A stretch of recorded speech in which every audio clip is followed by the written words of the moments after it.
앞서서 우리 증시 살펴보셨는데요. 우리 증시와 일본 증시는 이 시각 현재 좀 하락세를 나타내고 있는데 중화권 증시는 상대적으로 상당히 좋습니다. 특히 중국의 상하이 종합지수 이 시각 현재 1%대 오름세 기록하고 있는데요. 중국의 이슈들 어떤 것들이 있는지 자세하게 짚어보겠습니다.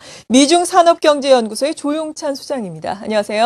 예, 안녕하십니까. 네, 먼저 중국 증시에 있어서 주요 이슈들 어떤 것들이 있습니까? 네, 오늘 같은 경우에는 1월달 신규 대출이 1조 위엔에 달할 것이라는 보고서가 나왔는데요.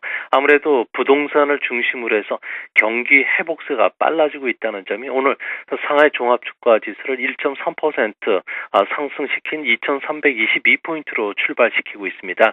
여기에 지방정부가 지금 양해 기간에 들어갔는데요. 아무래도 정치 계절에 들어간 만큼 병원 의료보험 개혁이라든지 에너지 절약 제품에 대한 보조금 지급 그리고 도시와 관련된 여러 가지 정책 이슈들이 나오고 있기 때문에 이런 점들이 오늘 주가 상승의 주요 원동력이 됐던 것으로 보여집니다.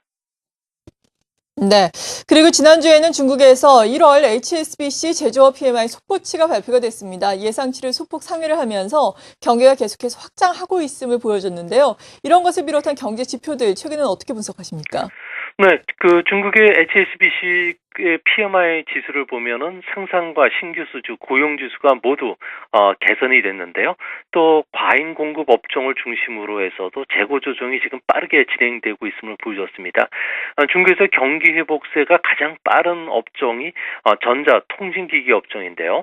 재고 조정을 모두 끝내고 경기가 회복 추세로 완연히 지금 들어서 있는 모습입니다.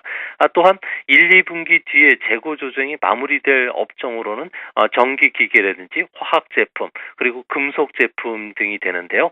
아무래도 중국이 400개 도시에서 새로운 도시화 사업이 진행되고 있는 만큼 아무래도 투자 유발 효과들을 가져오는 그런 모습입니다. 3월 초에는 전국 도시 공작회의에서 구체적인 도시화 사업 모델이 제시가 될 것으로 보여지는데요.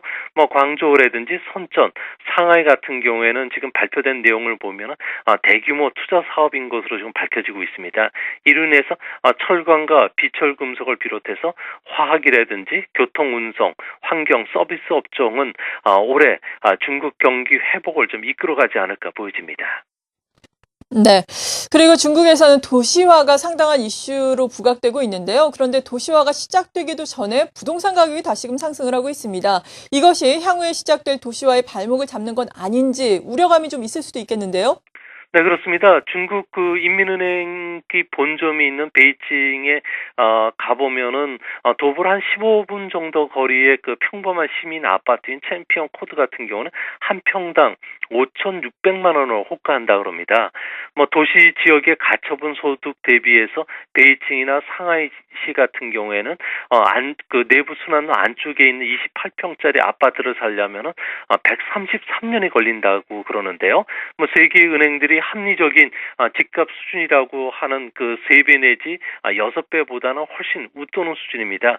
아무래도 중국에서 보면은 선전시의 치엔하이 띠치 도시화 정비 계획뿐만 아니라 광저우, 상하시의 도시 사업들이 발표가 되고 있기 때문에 아마 집값 오름세는 당분간 지속되지 않을까 보여지는데요.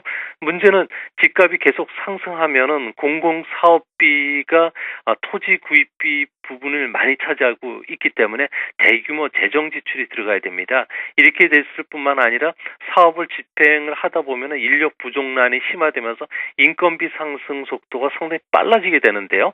그렇게 되면은 사회 인프라 정비가 소프트웨어 중심의 스마트 시티 건설이 아니라 일회성 정책이라든지 임기 응변식으로 변할 가능성이 있기 때문에 아마 이런 점도 주의 깊게 보셔야 되지 않나 보여집니다. 네, 잘 알겠습니다. 중국과 관련한 이슈 미중산업경제연구소의 조용찬 소장과 함께 짚어봤습니다. 감사합니다. 네, 감사합니다.